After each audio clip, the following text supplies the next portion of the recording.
yakni benta jongga kubor la OneRiKhasi daga fatafat online shopping store.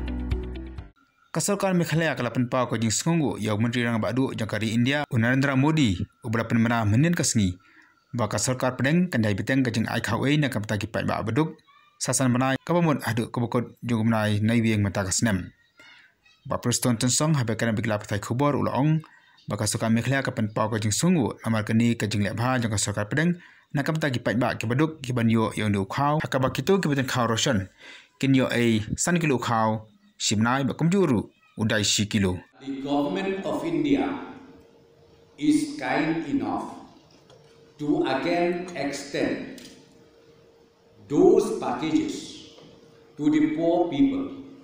As you have already seen, about 80 crores population will be covered under this special package. And the package is, as you already know, again,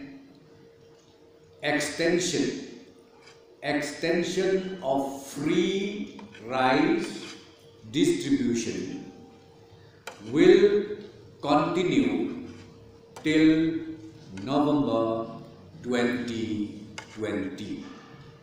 Till November 2020, and in the review meeting, the government expresses its gratefulness to the Honorable Prime Minister for having considered once again this special package to the poor family.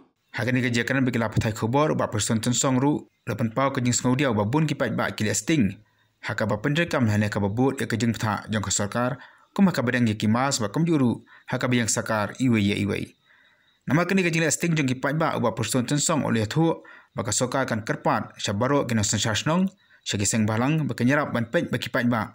Kidi bandang ye kimas bagi di banyang sakar haba gilej syagi jaka Paidbah.